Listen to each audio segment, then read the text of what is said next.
Hello and welcome to my YouTube lecture of physics. My name is Akash Veer and in this video we are going to solve some questions as you can see here on the screen on Coulomb's force.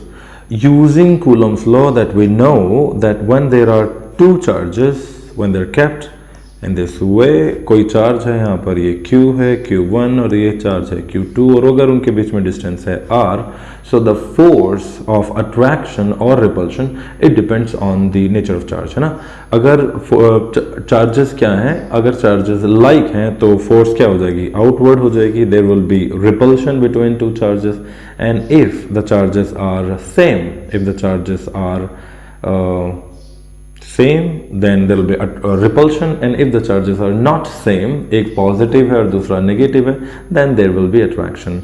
So उनका जो equation होती है force की equation वो क्या हो गई, magnitude अगर निकालेंगे तो K Q1 Q2 divided by R square, the distance between them squared, है ना। अगर फोर्स कम है, यहाँ से क्या दिख रहा है, अगर इन दोनों के बीच में डिफरेंस जो ये गैप है ये वाला R, अगर ये R 0 के आसपास होता है, बिल्कुल जब दोनों के दोनों बिल्कुल टच हो जाएंगे तब फोर्स हो जाएगी इनफाइनाइट, है ना, नॉट डिफाइन हो जाएगी। और अगर ये चार्जेस बहुत दूर हैं तो force will be very less. अगर इनका ग्राफ देखा जाए तो ग्राफ क्या हो जाएगा, ये F और ये R, ग्राफ कुछ ऐसा बनेगा, ओके, इनवर्स रिलेशन। एंड इसी फॉर्मूले को यूज करते हुए कुछ क्वेश्चन हैं। सो लेट अस बिगिन, जल्दी ज़्यादा टाइम ना वेस्ट करते हुए लेट अस सॉल्व। थोड़ा मैथमेटिक्स टाइप इसमें होना चाहिए, आपको पता होना चाहिए, हल्का सा डिस्कस कर लेते हैं। जैसे ये एक वेक्टर हो गया, यहाँ पर ये एक फोर्स होगी F, और अगर ये थीटा है तो यहाँ पर जो इसका कंपोनेंट आएगा इस फोर्स का एंगल के साथ वाला कॉस थीटा, और जो एंगल के साथ नहीं है वो F साइन थीटा, है ना। ऐसा क्यों होता है F cos theta F sin theta? अगर आप इन दोनों को, अगर मैं ट्राइंगल यहाँ पर कंप्लीट करूँ ऐसे, ये वाला हो गया F sin थीटा, ये इतना पार्ट और इतना पार्ट हो गया F cos थीटा। अगर मैं इन दोनों को जोड़ूं तो हमारे पास वापस F आ जाएगा। पता है ना, यहाँ पर ये A है और ये B है और ये अगर C है तो C क्या होता है, C square is equal to A square plus B square, है ना। अगर मैं इन दोनों को देखूँ तो A की वैल्यू क्या हो गई यहाँ पर F cos थीटा इसका स्क्वायर प्लस B की वैल्यू क्या हो गई F साइन थीटा और इसका स्क्वायर। यहाँ से इसको अगर सॉल्व करें तो क्या हो जाएगा, ये F square cos square theta plus यहाँ पर ये F square and sine square theta. F square अगर कॉमन ले लेते हैं तो क्या हो गया, ये cos square theta plus sine square theta, और ये आइडेंटिटी हमें पता है, इसका मतलब 1 होता है तो 1 हो गया। तो यहाँ से C स्क्वायर की वैल्यू क्या हो गई, F स्क्वायर, यानी कि C equal to F, and this is what you can see. यहाँ पर जो अपना C था वो F के बराबर था, ये वाली वैल्यू A जो F cos थीटा है, और ये वाली वैल्यू B जो F साइन थीटा है। Got it. इसी चीज़ का इस्तेमाल करते हुए क्वेश्चंस इसमें सॉल्व होंगे, बाकी basic algebra you can do. So let us begin. अच्छा, एक इसमें जो क्वेश्चन है वो अभी स्प्रिंग फोर्स का, अगर आपको स्प्रिंग फोर्स याद हो तो स्प्रिंग फोर्स क्या होती है, अगर कोई स्प्रिंग है यहाँ पर, ये एक बेस हो गया, कोई भी ग्राउंड है, स्मूथ ग्राउंड लेते हैं, स्मूथ सरफेस जो आराम से फिसल जाए इसके ऊपर कोई बॉडी, यहाँ पर ये एक ब्लॉक रख दिया मैंने, ठीक है, दिस इज ब्लॉक A और ये हो गया ब्लॉक B। अगर ये ब्लॉक इनिशियली यहाँ पे था और इसके बाद फोर्स लगने के बाद फोर्स इसमें जब डिस्प्लेसमेंट हुआ, इसको खींचा गया थोड़ा सा तो इस तरफ खींच दिया गया, तो यहाँ पर इसके अंदर ये स्प्रिंग है, स्प्रिंग कांस्टेंट K, मैं KS लिख रहा हूँ क्योंकि ऑलरेडी हमारे पास K रहेगा इस इक्वेशन, तो स्प्रिंग कांस्टेंट हो गया KS। तो इधर से इसकी इनिशियल जो लेंथ थी वो थी L0, और यहाँ से इसकी लेंथ जब इसको खींच दिया तो स्प्रिंग बढ़ गई और यहाँ पर आ गया ये L के बराबर। तो अगर मैं पूछूं कि what is the restoring force, जब इसको L0 से L तक बढ़ाया गया तो ये डिस्टेंस कितना डिस्प्लेसमेंट हुआ है x का, तो फोर्स क्या हो गई, रीस्टोरिंग फोर्स इज नेगेटिव, क्योंकि फोर्स खींचा इसको इस तरफ जा रहा है और रीस्टोरिंग फोर्स पीछे की तरफ लगती है हमेशा। जो स्प्रिंग को हम खींचते हैं, ये मान लो अगर स्प्रिंग है तो इसको अगर मैं इस तरफ खींच रहा हूं तो मैं इधर खींच रहा हूं, डिस्प्लेसमेंट इधर हो रहा है लेकिन रीस्टोरिंग फोर्स इधर जा रही है, ठीक है। अगर मैं स्प्रिंग को दबाऊं तो भी यही होगा, मैं तो इस तरफ दबा रहा हूं, डिस्प्लेसमेंट इस तरफ हो रहा है लेकिन स्प्रिंग फोर्स अपोजिट डायरेक्शन में, इसलिए ये नेगेटिव साइन हमेशा लगता है, ठीक है। तो क्या होगी spring force, F is equal to negative K X, और यहाँ पर क्या हो जाएगी नेगेटिव के, इस x की वैल्यू क्या है, ये बड़े वाला L माइनस एल नॉट है ना भाई, ये पूरा क्या हो गया, ये पूरा हो गया L, और इस L में से अगर मैं इस यहाँ से यहाँ तक के L नॉट को माइनस कर दूँ तो ये x की वैल्यू आ जाएगी, तो K into L minus L not, ठीक है, इस F। तो इसका इस्तेमाल करते हुए let us do a question. Question आपके पास सेम इसी में, यहाँ से अपन क्वेश्चन शुरू करते हैं। क्वेश्चन है कि ये है surface, I am not writing the question, I will just speak because I love speaking, it's okay, दिख जाएगा तुम्हें। ये यहाँ पर एक बॉक्स है, इसको डिस्प्लेस कर दिया यहाँ तक, ठीक है। सेम चीज़ रिपीट कर रहा हूँ इसीलिए इजी लगेगा, एल नॉट, और यहाँ से एल नॉट से जो इनिशियल लेंथ थी एल नॉट, एल ज़ीरो, और रिप्लेस होने के बाद, डिस्प्लेस होने के बाद ये यहाँ चला गया। अब इसमें जो ट्विस्ट है वो ये है कि ये खींच के यहाँ आ गया।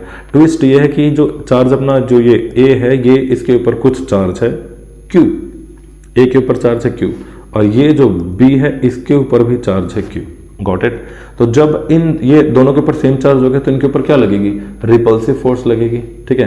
क्वेश्चन ये है what is the amount of charge for which both these blocks are at rest, the system becomes an equilibrium. जो ये दोनों के दोनों ब्लॉक हैं, ये यहाँ पर स्मूथ सरफेस के ऊपर रखे हुए हैं, जब इनमें चार्ज है तो ये रिपल कर रहे हैं। लेकिन एक टाइम ऐसा आता है कि जब इनकी रिपल्सन वाली फोर्स जो कि बाहर की तरफ लग रही है, रिपल्शन वाली फोर्स किस तरफ लग रही है, बाहर की तरफ, और इनकी स्प्रिंग फोर्स जो कि अंदर की तरफ लग रही है, तो spring force inside is equal to the electrostatic force outside. तो इस स्प्रिंग फोर्स का नाम दे दिया Fs और इस फोर्स का नाम दे दिया Fe। तो जिस पॉइंट पर Fs becomes equal to Fe electrostatic force, या फिर हम बोल सकते हैं Fs minus Fe equal to zero, net force on the system is zero, system is said to be in equilibrium. So what is the value of charge on both these blocks, उसके ऊपर कितना charge होगा वो in terms of इन्हीं के जो variables आएंगे। जो स्प्रिंग है उसका स्प्रिंग कांस्टेंट है के एस मान लेते हैं इसको, तो स्प्रिंग कांस्टेंट के एस, ठीक है। सो एट व्हाट चार्ज या what is the charge given to this system to these blocks that the system becomes an equilibrium, या both these blocks come at rest and equilibrium, net force इसके ऊपर zero हो जाए दोनों तरफ से। तो चलो जी सॉल्व करते हैं। अभी अगर मैं स्प्रिंग फोर्स की बात करूं तो एज यूजुअल पहले मैंने दिखा दिया कि स्प्रिंग फोर्स क्या होगी, spring force is negative Q x, okay. और यहां पर x की वैल्यू क्या हो गई, x की वैल्यू हो गई L माइनस एल नॉट, ये हो गई। दिस इज इक्वेशन नंबर 1, ठीक, इक्वेशन नंबर 1। दूसरी अगर मैं इलेक्ट्रोस्टैटिक फोर्स की बात करूं, because both the charges are same, electrostatic force repulsive होगी, तो इलेक्ट्रोस्टैटिक फोर्स क्या हो गई इन दोनों के बीच में, F इलेक्ट्रोस्टैटिक इज दिस के, ये electrostatic constant Coulomb's law 1/4 pi epsilon not वाली वैल्यू इसकी, एंड इसके ऊपर चार्जेस क्या है, Q एक के ऊपर है और दूसरे के ऊपर भी Q है, तो Q इंटू Q स्क्वायर हो गया, इसको मिटा दिया, Q स्क्वायर डिवाइडेड बाई इनका जो डिस्टेंस है टोटल L है ना, टोटल डिस्टेंस क्या हो गया जो इनके बीच में एक्चुअल है, यहाँ पर ये रहा, यहाँ से लेकर यहाँ तक L हो गया, ठीक है। सो Fe इज के Q square divided by L और इसका square. So when the system is at equilibrium, when both these blocks are at equilibrium, Fe is equal to Fs, और यहाँ पर Fs की वैल्यू हम रख देते हैं, है ना। ये इक्वेशन नंबर 2 से हमारे पास आ गया Fe, Fs की वैल्यू क्या है, इक्वेशन नंबर 1, ये Fs की वैल्यू आ गई। तो अगर इन दोनों, बिल्कुल सिंपल सा क्वेश्चन है, थोड़ा सा मैं बिल्कुल आराम से समझा रहा हूँ, पल्ले पड़ जाएगा, ठीक है। आप डबल स्पीड करके देख सकते हो if you think that it is getting bore, नींद आ रही है, लोरी नहीं लगनी चाहिए, ये तुम्हें तेज कर लेना स्पीड को। तो यहाँ पर ये जो है के एल माइनस एल नॉट, ये तो डिस्प्लेसमेंट हो गया, इज इक्वल टू के, ये हो गया स्प्रिंग कांस्टेंट, और ये K E square divided by L squared, ठीक है। Very simple. यहाँ से अगर इसी क्वेश्चन में से आपको Q की वैल्यू निकालनी है, तो यहाँ से Q की वैल्यू क्या हो गई, Q square is equal to, ये उस तरफ चला गया, ये क्या हो गया, क्यू यहाँ पर के ई इसको ले जाते हैं, K E Q square is equal to क्या हो गया L square K S L minus L naught, and यहाँ से क्यू स्क्वायर की वैल्यू आ गई L square K S L minus L naught divided by K E, और के ई की वैल्यू हम जानते हैं K is equal to 1 divided by 4 pi epsilon naught. अभी फिलहाल इसकी वैल्यू नहीं रख रहे हैं, वैसे वैल्यू क्या होगी 9 इंटू 10 टू पावर 9 कूलम, कितनी होती है 9 newton coulomb newton metre square पर कूलम स्क्वायर। ठीक, तो यहाँ से हमारे पास Q की वैल्यू आ जाती है, Q is equal to L square K S L minus L naught. अगर के ई को नीचे से अगर हटाना है तो हम के ई की जगह लिख देते हैं 1/4 पाई एप्सिलॉन नॉट। नीचे 1/4 पाई एप्सिलॉन नॉट की जगह हम नीचे लिख दिया 1 और 4 पाई एप्सिलॉन नॉट आ गया यहाँ पर, और ये हो गया अंडर रूट। तो ये हो गया आपका actual answer.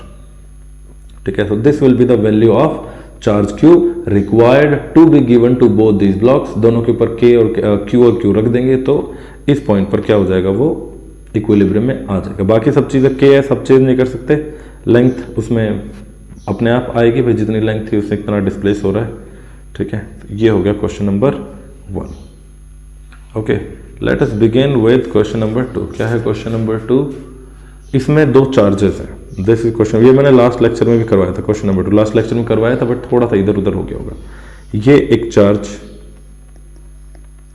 Plus Q, again एक और charge plus 4Q, this is at point A, this is at point B, और इनके बीच में डिस्टेंस लेंथ L हो गई। ठीक है, बोथ आर पॉजिटिव।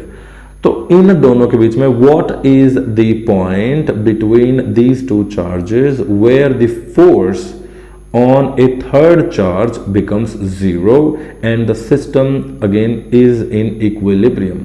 यानी कि यहाँ पे कहीं, अब आप देख रहे हो ये वाला चार्ज छोटा है, A प्लस Q है 1 और ये है प्लस Q है 4, तो कहीं ना कहीं यहाँ कहीं पॉइंट आएगा, यहाँ कहीं पॉइंट आएगा और यहाँ पर एक चार्ज Q रखना है। अब दिख रहा है ये भी पॉजिटिव है, ये भी पॉजिटिव है, तो दोनों पॉजिटिव के बीच में अगर हमने एक चार्ज पॉजिटिव रख दिया तो तीनों पॉजिटिव एक दूसरे को रिपेल करेंगे और ये जो Q यहाँ पर रखा जाएगा ये हाईली अनस्टेबल होगा। स्टेबल इक्विलिब्रियम के लिए ये Q पॉजिटिव आने की बजाय क्या हो, नेगेटिव Q। तो पहली बात तो ये आ गई कि चार्ज विल बी नेगेटिव। क्या हो जाएगा यहाँ पर जो चार्ज मिलेगा, क्वेश्चन समझ में आ गया? क्या क्वेश्चन है? There are two charges L metre apart, charge Q at A is plus Q and second charge is plus 4Q. What is the value of charge to be kept at C so that all the three charges in equilibrium? And second, what is the value of this charge Q in terms of these two charges? इस charge Q के term में इस बड़ी वाली Q की क्या value होगी? ठीक है, तो चार्जेस आर, ये हो गया। इसके अंदर अगर यहां पर C के ऊपर मैं फोर्स लगाऊं, Q के ऊपर, C पॉइंट के ऊपर Q रखा हुआ है, Q के ऊपर फोर्स लगाया था, तो दोनों की वजह से हो जाएगी। देखो यहां से यहां तक ये डिस्टेंस मान लिया x, तो यहां से यहां तक जो डिस्टेंस हो गया वो क्या हो जाएगा, L माइनस एक्स। ओके, तो इसके ऊपर जो फोर्स निकल कर आएगी, यहां पर देखते हैं, force on Q, force on minus Q due to first charge, है ना। जो फोर्स जो है पहले वाले चार्ज इस पॉजिटिव प्लस Q की वजह से, इसके ऊपर क्या हो जाएगी, वो हो जाएगी भाई, इसको F1 दे देते हैं, तो F1 हो गई प्लस K, और ये प्लस Q और ये माइनस Q, ये नेगेटिव लगा दिया और डिवाइडेड बाई कर दिया भाई x स्क्वायर से। ठीक है, और दूसरी वाली फोर्स F2 नाम दे देते हैं, वो इस तरफ, ये वाला इसको इधर खींच, ये वाला इसको इधर खींचेगी, ये वाली फोर्स इधर खींचेगी और ये वाली फोर्स इधर खींचेगी, दोनों। ये हो गई F1 और ये वाली हो गई F2। ठीक, तो F2 की वैल्यू क्या होगी, F2 की वैल्यू हो गई again minus K 4Q and then this Q, क्योंकि दोनों चार्ज यहाँ वाला है 4Q है, ये वाला Q है नेगेटिव, और डिवाइडेड बाई हो गया L माइनस एक्स, इसका होल स्क्वायर। ओके, तो अब क्या है कि जब ये चार्ज इक्विलिब्रियम में है तो क्या होना चाहिए, F1 must be equal to F2, ये दोनों के दोनों बराबर होना चाहिए। तो दोनों को इक्वेट कर देते हैं। पहला वाला क्या हो गया, F1 की वैल्यू क्या आई थी, K Q divided by X square is equal to K Q, ये 4Q था, divided by L minus X और इसका होल स्क्वायर। भाई K से K कट गया, तलवारबाजी करो, काट डालो, बड़ा मजा आता है। Most beautiful thing in maths is जो हम डिवाइड करके ऐसे ऐसे ऐसे ऐसे काटते हैं। इक्वल टू के दोनों तरफ जो ऊपर हो उसको काट डालो और जो नीचे नीचे हो उसको ऊपर ऊपर वाले आपस में, नीचे नीचे वाले आपस में। इक्वल टू के इधर इधर, और इक्वल टू के अगर एक ही तरफ होते हैं तो ऊपर वाला नीचे वाले से, नीचे वाला ऊपर वाले से, धड़ाम धुड़ुम धुड़ुम डिश डुम, गेम खत्म। ओके, यहां पर ये वाला क्यू इस क्यू से कट गया, यहां पर ये वाला सिर्फ अभी 4 बचा हुआ है। सो इसको इधर ले आते हैं, ये क्या हो गया, l minus X divided by X इसका whole square is equal to 4। ठीक, तो l minus X by X is equal to plus minus 2x है ना, अंडर रूट हो जाएगा, यहाँ पर स्क्वायर है, यहाँ पर आकर अंडर रूट हो जाएगा। अरे x minus X divide by X is equal to under root 4। Okay, अब यहाँ पर देखो, अगर मैं -2 लिखता हूं तो -2 लिखने में इस तरफ आएगा, इस तरफ, इनके बीच में। क्वेश्चन है कि इसके बीच में लिखो, क्वेश्चन है इनके बीच में कहाँ आएगा, तो यहाँ पर a है और यहाँ पर b है, तो यहाँ कहीं इधर आना चाहिए। माइनस लेने का मतलब इस तरफ जा रहा है, ठीक है, तो प्लस वाली वैल्यू हम ले लेते हैं +2, ठीक है। तो यहाँ से l minus X is equal to 2x और l की वैल्यू हो गई 3x और l की वैल्यू आ गई x की वैल्यू आ गई l/3, यानी कि ये जो कंप्लीट लेंथ किधर गया, बहुत दूर चला गया। तो ये जो लेंथ है यहाँ पर, ये जो लेंथ है यहाँ पर, ये लेंथ हो जाएगी l/3 और ये जो लेंथ बच गई, कितनी बच गई, ये बच गई 2l/3, ये 2l/3, ये l/3। ओके, अब यहाँ पर वैल्यू, ये तो एक क्वेश्चन हो गया, 2 पार्ट है इसमें। What is the point at which the force on the third charge is 0, तो वो पॉइंट क्या हो गया, l/3। Now what is the value of that charge, तो the charge must be negative, positive रखेंगे, हाईली अनस्टेबल। जैसे magnet के ऊपर नहीं होता, आप मैग्नेट के ऊपर एक नॉर्थ पोल है, इसके ऊपर एक नॉर्थ पोल ऐसे रखोगे तो क्या हो जाएगा, भाग जाएगा, वैसे यूं छोड़ते ही उछल के भाग जाएगा। तो वही चीज होगी, जैसे इस चार्ज को पॉजिटिव को रखेंगे तो वो भाग जाएगा। फोर्स उसके ऊपर अभी भी 0 है, but it is not stable equilibrium, unstable equilibrium. हल्का सा कुछ भी इसको फूक भी लगी हल्की सी तो भाग जाएगा। तो स्टेबल इक्विलिब्रियम में जो चार्ज रखेंगे Q, that must be negative, वो चार्ज क्या होना चाहिए, नेगेटिव होना चाहिए। अब उस चार्ज की वैल्यू निकालते हैं, फिर दोबारा से एक बार लिखता हूं मैं। यहां अपना चार्ज था इस पॉइंट पर +Q इसके पास, और यहां था charge +4Q, this is A and this is B। इनके बीच में डिफरेंस गैप क्या आ गया, 2/3, ये हो गया l/3 का। कंप्लीट लेंथ क्या है, l, ठीक है। तो कंप्लीट l के पास यहां पर आता है -Q, जो हमने C के ऊपर रखा है, जिसकी लेंथ यहां से यहां तक l/3 है। अब दोबारा अगर आप इस Q को लेकर सॉल्व करोगे तो गड़बड़ हो जाएगी, Q की वैल्यू आएगी नहीं, क्योंकि Q के लिए आपने 2 इक्वेशन बनाई थी, एक इस तरफ और एक इस तरफ ऐसे, तो उससे Q कट रहा था, तो आपको इक्वेशन चेंज करनी पड़ेगी। अब Q और हम A के ऊपर गेम खेलते हैं, ठीक है। तो A के ऊपर इस Q से चार्ज, इस Q से फोर्स, इस A चार्ज के ऊपर Q से फोर्स, बड़े वाले Q से, और इस A के ऊपर इस 4Q वाले से फोर्स, और ये 4Q वाला इसको रिपेल करेगा और ये वाला Q इसको अट्रैक्ट करेगा। अगेन तीनों के तीनों चार्जेस इक्विलिब्रियम में है, ठीक है। तो थोड़ा बहुत अट्रैक्शन रिपल्शन चल रहा है, तीनों अट्रैक्शन रिपल्शन चलता रहना चाहिए, तभी स्टेबिलिटी होती है। सिर्फ अट्रैक्शन हो गया गड़बड़, सिर्फ रिपल्शन हो गया सिस्टम हैंग। सो यहां से अगर मैं A के ऊपर बात करूं, प्लस चार्ज के ऊपर force due to this negative charge, तो क्या हो जाएगी, वो हो जाएगी जी अपने पास KQ डिवाइडेड बाई x², ठीक है। और वो किसके बराबर होगी, वो इस वाले की वजह से जो फोर्स होगी उसके बराबर हो जाएगी, तो वो हो जाएगी KQ और यहां पर 4Q डिवाइडेड बाई l², ठीक है। K से K कट गया, मैं 4πε0 नहीं लिख रहा हूं क्योंकि इसमें मजा नहीं आएगा, कटना ही है वैसे भी। इस Q से ये Q कट गया, ठीक है। ये हो गया Q/x² is equal to 4Q/l², और x की वैल्यू क्या आई थी, x is equal to l/3, तो यहां पर इसकी वैल्यू रख देते हैं, x is equal to l/3 और इसका square is equal to 4Q divided by l²। आगे बढ़ो भाई, 3 का क्या हो जाएगा स्क्वायर, 9 और 9 चला गया ऊपर, तो 9Q divided by l² is equal to 4Q divided by l², l² से l² कट गया। यहाँ पर आपके पास Q की वैल्यू आती है 4/9Q, 4/9Q, और ये Q कैसा होगा, नेगेटिव, इनिशियली बता दिया, because the system is to be stable, ठीक है। आई एम सॉरी, खांसी आ गया। ओके जी, आ गया समझ में क्या क्वेश्चन? तो ये क्वेश्चन आता है इलेक्ट्रिक फील्ड में भी, ये क्वेश्चन आता है इलेक्ट्रिक फील्ड जब आगे पढ़ेंगे तो उसमें भी क्वेश्चन आएगा कि दो चार्जेस हैं कि इधर है कि इधर, इसके बीच में सपोज ये है, इसमें एक चार्ज यहाँ पर रखा हुआ है, एक चार्ज यहाँ रखा हुआ है। What is the value of the charge which is to be kept in the centre? जैसे फोर्स में आ गया कि सेंटर के बीच में एक चार्ज रखा है, इनके बीच में कहीं भी इस लाइन के ऊपर दो अलग अलग चार्जेस हैं। अच्छा, अगर ये दोनों चार्जेस बराबर है, अगर ये 4 कूलम है, 4 क्यू है, ये भी 4 क्यू होता तो चार्ज बिल्कुल सेंटर में आता। और पता है उस चार्ज की वैल्यू डिफाइंड नहीं है। ये चार्ज अरे अरे रे रे रे रे ये है अपने पास 4 क्यू और अगेन यहां पर भी है 4 क्यू। तो इसके बीच में मैं कहां वैल्यू रखूं चार्ज की कि सिस्टम इक्विलिब्रियम में आ जाए और क्या हो जाए और ये चार्जेस भागे बिना। तो उसके लिए चार्ज क्या आएगा? सेंटर में आएगा हमेशा। ठीक है, ये बिकॉज बोथ आर इक्वल। आगे चलते हैं। अब अपने पास एक और क्वेश्चन, ये थोड़ा सा इंटरेस्टिंग है और ज्यादा interesting. Question number 3, there are 3 charges, 1,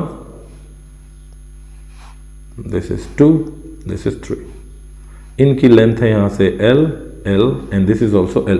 All the 3 charges of equal value Q are kept in the on the 3 vertices of a triangle. Vertices होती हैं corners, ठीक है। ये triangle है equilateral of an equilateral triangle, ये यहाँ पर रखे हुए हैं।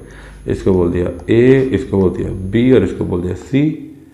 तीनों की वैल्यू हैं बराबर, ठीक है। लाइट चलेगी कोई बात नहीं, काम चलता रहना चाहिए, काम नहीं रुकना चाहिए। इनकी वैल्यूज हो गई बराबर। अब इनकी बराबर वैल्यूज के ऊपर यहां पर बोलते हैं क्वेश्चन बीच में एक ऐसा चार्ज रखा जाए Q, there must be a charge Q should be kept so that this entire system becomes equilibrium. ये पूरे all the 4 charges are in equilibrium. ऐसा कैसे होगा? तो 3 चार्जेस हैं, इन तीनों की वैल्यू क्या है? Q Q Q, और ये सारे के सारे क्या है? पॉजिटिव। तो अगेन जो चौथा चार्ज हम रखेंगे उसकी वैल्यू क्या होगी? वो चार्ज क्या होगा? नेगेटिव होगा। It must be negative. अब हम निकालते हैं फोर्सेस। थोड़ा सा इसमें ट्रायंगल खेलना पड़ेगा। यहां से ये लाइन ड्रॉ करें तो ये वैल्यू, ये वाली जो वैल्यू है, ये वाली वैल्यू पूरी की पूरी क्या हो गई? यहां पर इस लेंथ को अगर मैं निकालूं तो ये लेंथ हो गई जी L साइन थीटा। इसको मैंने बोला है थीटा, ठीक है। ये वैल्यू हो गई L साइन थीटा, पूरी लेंथ हो गई L। यहां पर अगर मैं फोर्स इसकी वजह से निकालूं, BC की वजह से, इस फोर्स का नाम दे दिया फोर्स FBC, और एक फोर्स इसकी वजह से निकलेगी। ये इनका चार्ज सेम है तो ये वाला जो B होगा C को क्या करेगा? रिपेल, उस तरफ भगाएगा। और जो ये इधर A है, AB इसको क्या करेगा? इस तरफ भगाएगा। तो जब A इसको इस तरफ भगाएगा तो यहां पर हो जाएगी FAC और सबकी वैल्यू बराबर। तो force FBC equal to FAC, दोनों की वैल्यू क्या होंगी? बराबर, और वो क्या हो जाएंगी? L स्क्वायर, है ना, KQ square divided by L square. Distance L, charges Q, KQ square हो गया। इसके बाद अपन इन दोनों का अपने क्या निकालना पड़ेगा? वेक्टर सम निकालना पड़ेगा। इन दोनों का वेक्टर सम निकालना पड़ेगा। तो यहाँ पर अगर मैं ये ड्रॉ करूँ, यहाँ पर एक लाइन, ये सेंट्रॉइड, इक्विलेटरल ट्रायंगल का जो सेंटर होता है वो उसका बिल्कुल सेंट्रॉइड होता है। और ट्रायंगल में एक और चीज़ देखनी पड़ेगी आपको, ये पूरी जो लेंथ है ये क्या हो गई? L cos थीटा हो गई पूरी लेंथ। इसको D बोल देते हैं, हल्का सा ट्रायंगल खेलते हैं। जो AD है वो क्या हो गया? L cos थीटा, ठीक है, हो गया L cos थीटा। थीटा की वैल्यू कितनी है? 30, 60 कितनी हो गई भाई? इक्विलेटरल ट्रायंगल है, पूरा पूरा क्या हो गया? ये 60, तो ये हाफ क्या हो गया इसका? 30 हो गया। तो जो AD है वो हो गया L cos 30। तो AD की वैल्यू तो आ गई L एंड cos 30 की वैल्यू क्या हो गई? √3/2। अयो, √3/2। लेकिन अपने को AD की जरूरत नहीं पड़ेगी, अपने को जरूरत पड़ेगी यहाँ पर AO की, ये वाली लेंथ AO, क्योंकि ये भी AO है, ये भी AO है और ये भी AO है, ठीक है। रेड से ड्रॉ करते हैं, ये भी AO, ये भी AO और ये भी AO। तो AO की वैल्यू क्या है? वो आपने ट्रायंगल में एक बात पढ़ी होगी, जो सेंट्रॉइड जो होता है वो मीडियन का 2/3 पॉइंट पर आता है। मीडियन क्या है? इस पॉइंट से अगर मैं यहाँ पर एक लाइन AD ड्रॉ करूँ, वो ऐसी लाइन होनी चाहिए जो इस पूरे एरिया को, ट्रायंगल के एरिया को 1/2 कर दे, आधा आधा कर दे। तो AD जो है पूरे ट्रायंगल का एरिया आधा आधा कर रहा है, तो ये हो गया AD, और AD का 2/3 के ऊपर यहाँ पर आ गया सेंट्रोइड। ठीक है, मीडियन। तो हमें चाहिए AO। AO क्या है? 2/3 of AD। AO is 2/3 of AD। Value धरो भाई, AO is equal to 2/3 of AD। AD हो गया L√3। ठीक, √3/2, तो 2 से 2 कट गया, और √3 के यहाँ पर √3 दो बार जगह भाई 3 क्या होता है? 3 इज इक्वल टू √3 मल्टीप्लाई √3 से 3 आ जाएगा यहाँ पर। तो यहाँ पर इसका √3 मल्टीप्लाई √3, एक √3 से √3 कैंसिल हो गया। यहाँ पर हमारे पास AO की वैल्यू क्या आ गई? AO equal to L/√3। ये AO की वैल्यू ज़रूरत पड़ेगी हमें यहाँ AOC के लिए, क्योंकि AO equal to OC equal to OB। ठीक, आगे चलते हैं। यहाँ पर जो ये वैल्यू आएगी, ये इसकी यहाँ पर 30 हो गया, तो इस एंगल के साथ यहाँ पर इसकी क्या वैल्यू हो गई? ये वाला भाई इस फोर्स का FSC का इस तरफ जो कंपोनेंट है FBC का, जो ये फोर्स BC है यहाँ पर FBC, उसका इस तरफ कंपोनेंट क्या हो गया? 30 डिग्री, और इसका भी कंपोनेंट इस तरफ 30 डिग्री पे चला जाएगा, है ना, cos 30 लगा के। तो जो F, इसको मैं नाम दे देता हूँ FZ नाम दे देता हूँ, फेजर। बाइक का नाम सुना FZ, यस। तो जो फोर्स FZ है, वो क्या हो गई? FBC का प्लस FAC का वेक्टर सम हो गई, या फिर हम इन दोनों के कंपोनेंट ले लेते हैं। तो F और ये FBC और FAC दोनों के दोनों बराबर हैं, तो ये क्या हो गया? 2 time of FBC, 2 times of FBC, अरे यार 2 टाइम्स ऑफ FBC का cos कंपोनेंट cos 30। पूरा एंगल क्या था? ये पूरा 60। भाई इधर भी 60 है, इधर भी 60 है, इसका आधा क्या हो गया? 30। तो FZ जो अपना आया वो 2 टाइम्स ऑफ FBC क्या हो गया? Q² डिवाइडेड बाई L² और cos 30 की वैल्यू क्या है? cos 30 √3/2। तो ये 2 से 2 कट गया, तो FZ की वैल्यू आ गई, FZ is equal to KQ² by L², और यहाँ पर √3। अब यहाँ पर फिर से वह डायग्राम देखते हैं। FZ इस तरफ है, अगेन रेड लेते हैं, FZ है इस तरफ, FZ इस तरफ है, नीचे की तरफ, FZ नीचे की तरफ, और FOC इस तरफ हो गई, FOC इस तरफ हो गई। तो अगर ये पॉइंट इक्विलिब्रियम में है, तो FAOC और FCZ बोल दे, FZ बोल दे, क्या होंगे? बराबर। तो इन दोनों को इक्वेट करना पड़ेगा तो F जो OC आई, वो किसकी वजह से आई? देखो, यहाँ पर एक चार्ज है A, यहाँ पर एक चार्ज है B, और यहाँ पर एक चार्ज है C, यहाँ पर आएगा एक चार्ज, ये +Q, ये +Q, ये +Q, और यहाँ पर एक चार्ज ले लिया -Q। ठीक है, तब ये वाली फोर्स और ये वाली आई थी अपनी FZ इस तरफ, और ये वाली आ गई अंदर की तरफ FOC। तो जो FOC आएगी वो इस डिस्टेंस से डिपेंड करते हुए आएगी। तो इस डिस्टेंस क्या हो गया? K नेगेटिव Q, ये वाला Q नेगेटिव मैं लिख नहीं रहा हूँ क्योंकि इसकी जरूरत नहीं पड़ रही, इक्वेट करेंगे आ जाएगा। ठीक है, ये इस तरफ अट्रैक्ट कर रही है इसको, और डिवाइडेड बाई OC का square, divided by OC square. Okay, so FOC क्या हो गया? KQQ डिवाइड बाई OC की वैल्यू क्या आई थी? OC की वैल्यू 2/3 ऑफ मीडियन, है ना, L/√3 आई थी, है ना, L/√3 का स्क्वायर, यही आई थी, L/√3, √3 का स्क्वायर 3 चला गया ऊपर, L² रह गया नीचे। तो KQQ डिवाइडेड बाई यहाँ पर L² और यहाँ पर आ गया 3, और इसको इक्वेट करना है FZ से। FZ की वैल्यू क्या है यार? ये दिक्कत होती है, √3 KQ² by L², √3 KQ² by L² से L² गायब, खा गया इसको, K से K ये भी कट गया, और इस Q² से एक Q कट गया, यहाँ पर बस सीधी चीज बची है कि 3Q is equal to √3q, और यहाँ से q की वैल्यू क्या आ गई, √3q डिवाइडेड बाई 3। इस 3 को दोबारा से अलग अलग लिखते हैं तो ये √3 मल्टीप्लाई √3, एक √3 कैंसिल। हमारे पास जो charge that must be kept in the centroid of the equilateral triangle is equal to q by √3। Again क्योंकि q ऑलरेडी पॉजिटिव है, तीनों के तीनों q पॉजिटिव है, तो जो ये वाला q आएगा इसकी वैल्यू क्या आएगी, negative. Okay, question done. Okay, let us move to our question number 4. क्या है क्वेश्चन नंबर 4?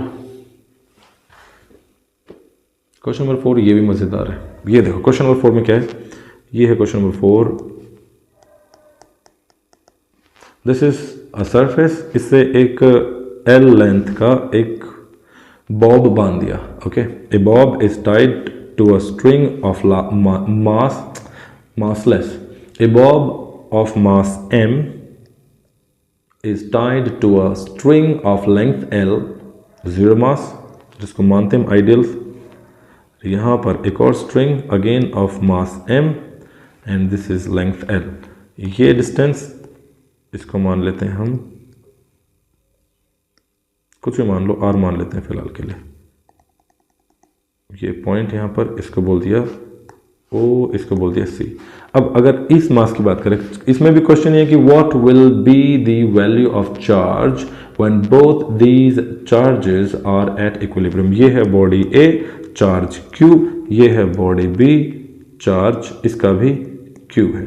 दोनों का चार्ज Q है, तो दोनों पे कितना चार्ज लगाया जाए कि इनकी जो इक्विलिब्रियम कंडीशन है वो आ जाए। ठीक है, अभी इस इसको अगर मैं सिर्फ इस इसको जूम करके देखूं तो क्या हो जाएगा भाई, यहाँ पर है ये चार्ज, इस तरफ है टेंशन, इसमें है ना, टेंशन ऊपर की तरफ है, नीचे की तरफ अगर इसमें मास है तो ऑफ कोर्स mg आएगा। दोनों के दोनों चार्ज, क्योंकि इसको रिपल्शन मिल रहा है यहाँ से, तो इसका रिपल्शन यहाँ चला गया, इलेक्ट्रोस्टैटिक रिपल्शन, तो फोर्स हो गई Fe। यहाँ पर ऊपर की तरफ क्या हो गया जी, ऊपर की तरफ आ गया अपना T, ये थीटा थीटा खेलते हैं तो ये क्या आ जाता है, T cos थीटा, थीटा के साथ वाला T cos थीटा, और इस तरफ क्या आ गया, इस तरफ आ गया इसका T sin थीटा। ठीक है, T sin theta, T sin theta की वैल्यू इधर, देखो टेंशन ऊपर की तरफ है तो T cos थीटा इधर और T sin थीटा इधर, T cos थीटा इधर एंड T sin थीटा इधर। ठीक है, we just have to equate, making two equations, हो जाएगी बात, वेरी सिंपल। अब यहाँ पर देखो T अगर मैं साइन थीटा लिखूं तो T साइन थीटा किसके अपोजिट है, T sine theta is opposite to Fe, तो T साइन थीटा हो गया हमारा Fe के opposite, and T cos theta ऊपर की तरफ है और नीचे मास है इसमें, है ना, T cos थीटा तो बैलेंस कर रहा है mg को, और यहाँ पर T साइन थीटा बैलेंस कर रहा है इलेक्ट्रोस्टैटिक फोर्स को, तो T cos theta is equal to mg। सबसे पहली चीज इस इक्वेशन में बहुत बार ये आपकी इक्वेशन आएगी, मोस्टली इनमें डिवाइड करना होता है, t को एलिमिनेट करना होता है, तो t कर दिया एलिमिनेट, यहां से अपने पास आ गया साइन बाई कॉस क्या होता है, टेन, ओ ट्रिग्नोमेट्री, टेन थीटा की वैल्यू आ गई Fe बाई mg, और यहां से हमारे पास Fe की वैल्यू आ जाती है, value of Fe is equal to mg ten theta. Question क्या था, क्वेश्चन था find the value of charge to be given to both these bodies, इन दोनों बॉडी को चार्ज क्या दिया जाए so that the system is in equilibrium. ये तो दोनों के दोनों चार्ज हैं, ऐसे करके जैसे यूँ पहले क्यों थे, जैसे इनको चार्ज किया गया यहाँ पर आके ये लटक गए। ठीक है, जस्ट अ सेकेंड, लाइट आ गई, oh wow, yes now I am looking smart, light जस गई, लाइट जस गया है, लाइट इज जलिंग। Fe की वैल्यू क्या होगी भाई, K चार्जेस Q दोनों के दोनों Q हैं, तो ये हो गया Q स्क्वायर, इक्विलिब्रियम पे दोनों फोर्सेस बराबर हो जाएंगे ना, मतलब Q, अरे यार इस Fe की वैल्यू यहाँ पर रख देनी है, बस इतना ही है, K की स्क्वायर डिवाइडेड बाई यहाँ पर इनका डिस्टेंस, L नहीं है डिस्टेंस अपने पास, R square is equal to mg sine theta, और यहाँ से Q स्क्वायर की वैल्यू क्या हो गई, R mg साइन थीटा, अरे 10 था ये, R mg tan theta divided by K, और अगर Q की वैल्यू चाहिए तो क्या हो गया R M G tan theta divided by K और इसका अंडर रूट। अब 2-3 वैल्यू हम चेंज करेंगे तो इसकी एग्जैक्ट वैल्यू आ सकती है, बाकी एग्जैक्ट तो कुछ भी नहीं है, वेरिएबल है, अभी भी ये मतलब वेरी कर सकती है कुछ चीज़ों के रूप में। अभी देखते हैं क्या है। अपने पास यहाँ पर ये ट्राइंगल बना था ना, आइला इतना ऊपर जाने से अच्छा इधर ही ड्रॉ कर लेते हैं। ये देखो, ये यहाँ पे था सरफेस, इसके ऊपर एक चार्ज यहाँ, एक चार्ज यहाँ। अगर ये लेंथ L है तो ये वाली लेंथ क्या हुई थीटा के सामने। थीटा के सामने क्या होता है L साइन थीटा। थीटा के साथ वाली जो ये लेंथ है ये तो हो गई L cos थीटा, ये वाली हो गई L साइन थीटा। ये L साइन थीटा है तो ये वाली क्या बची, ये भी L साइन थीटा बची। तो दोनों मिलके क्या हो गए 2L साइन थीटा। तो एक तो R की जगह हम ये रख देते हैं, R स्क्वायर था, ये भाग गया R स्क्वायर, तो ये हो गया R स्क्वायर। R स्क्वायर की जगह ये रख देते हैं और K की वैल्यू क्या होती है 1/4πε0, वो रख देते हैं। तो Q की वैल्यू आ गई अंडर रूट, R की value 2 square L square sine square theta, ये हो गई। उसके बाद क्या था R के साथ mg को mg पड़ा रहने दो, टेन थीटा को टेन थीटा पड़ा रहने दो, और जो नीचे K था K की वैल्यू क्या हो जाएगी 4πε0, 1/4πε0 है, K नीचे है तो इसका उल्टा, इसको पटक मारो उल्टा दुडुम। तो ये आ गया अपने पास आंसर। Q की वैल्यू हो जाएगी यहाँ से 2 to the 4, 4 4 the 16 πε0 L square sine square theta mg ten theta. देखो ऐसे बड़े बड़े क्वेश्चन कंफ्यूजिंग करने के लिए आ जाते हैं थोड़े बहुत। यहाँ पर हो सकता है साइन स्क्वायर थीटा की जगह आपको टेन स्क्वायर थीटा मिले, ऑप्शन में option A B C D, sine square theta की जगह टेन स्क्वायर थीटा दे दिया है ना। तो यहाँ पर ये 1/4πε0 से इसको डिवाइड ही कर दे, तो you just have to play with the equations and if you are good at maths you can easily solve these equations. There is nothing, you just have to meet the concept. Force वाली चीज़ों में mostly में अगर equilateral की बात, equilibrium की बात होगी, so you just have to find the 2 or 3 forces acting कर रही हैं। अगर 3 फोर्स एक्ट कर रही हैं 3, तो पहले उन दोनों का वेक्टर सम निकल के आ जाएगा। अगेन वो जो वेक्टर सम आएगा that must be opposite to some third force and all these 3 forces will be in this direction. ऐसे अपोजिट डायरेक्शन जब 180 डिग्री बनेगा तो उनका रिजल्टेंट हो जाएगा 0, system is at equilibrium and when you find the system is in equilibrium, equate करो, solve the equations of force and then you will get the value. कभी mg से equate करना पड़ गया, कभी और क्या होता है, एक और होती है एक्सेलेरेशन की वैल्यू, वो उसमें निकालते हैं ना, force is equal to ma। हाँ, यहाँ पर a की जगह कर दिया हमने mdv/dt कर दिया कभी, या कभी इसकी और एक और प्यारी इक्वेशन होती है m का m हो गया v into dv/dx। So you'll just have to play with these equations. Let's move to our 5th question. बहुत ज़्यादा important है, you have to star mark on this question. Question is this. This is a ring. Ring देखते ही हंसी आ जाती, ओ वही question. Electric field का question भी आएगा, फोर्स का क्वेश्चन भी आएगा, पोटेंशियल का भी क्वेश्चन आएगा, सारे क्वेश्चन आएंगे इसमें। अभी बात करते हैं अपन फोर्स की। यहां पर इसके ऊपर कुछ चार्ज है,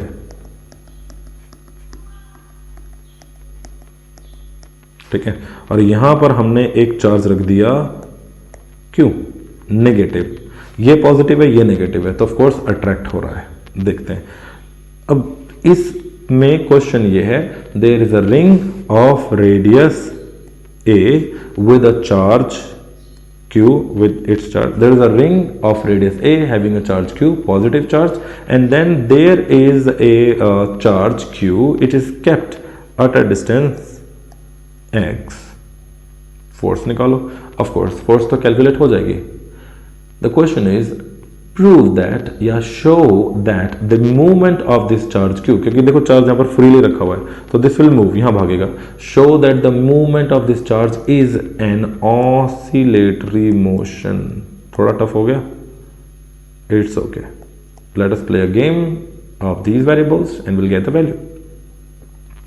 ऑसिलेटरी है, ऑसिलेशन में स्प्रिंग आता है, स्प्रिंग वाली जो इक्वेशन होती है, जैसे स्प्रिंग आपने ऐसे करके सब स्प्रिंग बांधे तो स्प्रिंग में क्या होता है, ऐसे ऐसे ऊपर नीचे होती है, उसका जो मूवमेंट होता है बहुत कम हम लेते हैं जनरली, है ना. स्प्रिंग में जो डिस्प्लेसमेंट होता है बहुत कम लेते हैं, तो that's movement up and down back to back, या कोई स्प्रिंग ऐसे कर लिया आपने, दबा के छोड़ दी तो वो अप डाउन हो रहा है, ऐसे vibration, this motion is called oscillatory, up and down, left right. Oscillatory motion में जो एक रीस्टोरिंग फोर्स होती है, जो थोड़ी देर पहले पढ़ाया था, restoring force FS is always negative of the displacement times spring constant के। यही इक्वेशन जो स्प्रिंग की होती है वही इक्वेशन अपनी ऑसिलेटरी में आती है, जिसको हम बोलते हैं क्या बोलते हैं, फर्स्ट ऑर्डर साइनोसॉइड्स करके बोलते हैं ना, harmonics, first harmonics, yes first harmonics इसलिए बोलते हैं कि यहाँ पर x की वैल्यू है 1, ओके 1, फिर 3, फिर 5, थर्ड हार्मोनिक, फिफ्थ हार्मोनिक, ऐसे करके होता है। तो f की वैल्यू क्या होगी, -kx। इसी इक्वेशन, ये वाली जहां से फोर्स की इक्वेशन आएगी उसको इस इक्वेशन से इक्वेट करेंगे, और अगर ऐसी की ऐसी बनी it means it is oscillatory, और अगर ऐसी नहीं बनी it means it is not oscillatory. Okay, let us go. तो थोड़ा थोड़ा शुरू करते हैं। अब इसके ऊपर है चार्ज, यहाँ पर एंटायर चार्ज क्यू। सबसे पहले हमने क्या करना पड़ेगा, इंटीग्रेशन वाला खेल खेलना पड़ेगा। तो let us take a very small amount of charge at this point and this charge is D Q, और उस डी क्यू चार्ज की वजह से इस पॉजिटिव चार्ज के ऊपर यहाँ पर फोर्स लगे, नेगेटिव चार्ज के ऊपर इस तरफ फोर्स लगेगी, अंदर की तरफ। Okay, it will attract, this negative charge will be attracted towards this D Q, ऊपर की तरफ खींचेगा ये। तो जो फोर्स लगेगी डी, उसको हम बोल देते हैं डी एफ। यहाँ पर जो फोर्स लग रही है उसका नाम ले दिया D F, a small force on this charge is D F. Okay, so D F, और यहाँ पर हो गया अपना theta theta. So D F की वैल्यू हो गई के, इस वाले का चार्ज, और D Q charge divided by R square, ये हो गया अपने पास आर। यहाँ पे अगर इस ट्राइंगल की मैं बात करूँ तो आपको एक और चीज़ दिख रही होगी कि R square is equal to A square plus X square, ये वैल्यू यहाँ पर पुट कर देनी। ओके, अगर मैं नेट फोर्स की बात करूं तो नेट फोर्स के लिए आपको यहां से डीएफ इस पार्टिकल की वजह से यहां से डीएफ इस तरफ खींचेगा, इस वाले पार्टिकल की वजह से यहां से डीएफ इस डायरेक्शन में खींचेगा, इस वाले पार्टिकल की वजह से भी खींचेगा, इस वाले। तो अगर पूरे को हम इंटीग्रेट कर देते हैं डीक्यू डीक्यू डीक्यू को, तो डीएफ डीएफ डीएफ क्या हो जाएंगे, जुड़ जाएंगे। बट सारे के सारे डीएफ तो बाहर की तरफ है, ये इधर ये इधर ये इधर, ये सेंटर की तरफ कैसे आएगा? सेंटर की तरफ आने के लिए आपको डीएफ नहीं, नेट फोर्स क्या हो जाएगा, इन सबके कंपोनेंट लेने पड़ेंगे। डीएफ का कॉस कंपोनेंट जो कि सेंटर वाली लाइन पे जाएगा, जो कि रिंग के सेंटर से पास हो रही है, ठीक है। तो नेट फोर्स क्या होगी, net force F is equal to DF का कॉस कंपोनेंट कॉस थीटा और उसका इंटीग्रेशन। तो डीएफ की वैल्यू हमारे पास यहाँ पे है ही, इसको प्लग इन करते हैं। Let's plug in this value, F is equal to integration of K Q and Q divided by R square cos theta. Done. ये डी क्यू किधर गया, Q and D Q. Cos theta की value, cos theta की value देखते हैं। यहाँ से ये था अपने पास, ये था रिंग, रिंग की वैल्यू क्या है यहाँ पर, रेडियस की R, ये है X, ये है R, A square plus X square है ना, A square plus X square is equal to R square. तो आर स्क्वायर की वैल्यू डायरेक्ट यहाँ रख देते हैं। और कॉस थीटा क्या होगा, अगर ये थीटा है, अगर ये थीटा है तो थीटा के साथ वाला तो होता है कॉस कंपोनेंट, उसी से निकालो। अगर ये थीटा है तो यहाँ से कॉस थीटा की वैल्यू क्या होगी, बेस ओवर हाइपोटेनस, बेस और hypotenuse, base over hypotenuse cos theta. तो यहाँ पर वैल्यू आ गई K Q D Q over R square, cos theta की वैल्यू बेस, बेस आ गया अपना X and hypotenuse is R. तो वैल्यू निकल के आती है यहाँ से के क्यू, आर का आर आ गया, K Q D Q over R का क्यूब और इसका इंटीग्रेशन। अब इंटीग्रेशन करेंगे क्योंकि क्यू का इंटीग्रेशन हो रहा है, तो के क्यू ये वाला बाहर और ये यहाँ पर आर क्यू भी बाहर, ये डी क्यू और D Q D Q D Q D Q D Q पूरा का पूरा मिलके क्या हो गया, पूरे रिंग का चार्ज आ गया। तो पूरी रिंग का चार्ज क्या हो गया, पूरी रिंग का चार्ज हो गया क्यू आर क्यूब, ठीक है।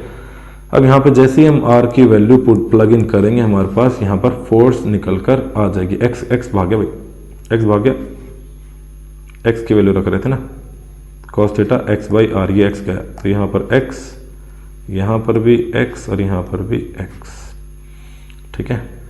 अब फोर्स क्योंकि Q नेगेटिव है तो ये फोर्स नेगेटिव होगी, तो F की वैल्यू क्या होगी, negative K Q Q divided by R cube multiply X. Done. यहां पर आपको दिख रहा है अब यहाँ पर एक चीज़ आर की वैल्यू प्लग इन करते हैं, फिर एक वेरिएशन हो रहेगा K Q divided by R. R की वैल्यू क्या थी? आर की वैल्यू थी भाई A square plus X square की पावर 1/2 है ना, अंडर रूट था और उसमें 3 है तो ये 3/2 हो गया और मल्टीप्लाई एक्स। ठीक है, अगर x बहुत छोटा है, ये हो गया रिंग, ये हो गया हमारा a, अगर x बहुत छोटा यहीं पे ये x है, इधर इधर ही घूम रहा है पास में, क्योंकि बहुत पास घूमेगा है ना, यहाँ घूम रहा है वो, यहाँ घूम रहा है, तो x की वैल्यू बहुत छोटी हो गई।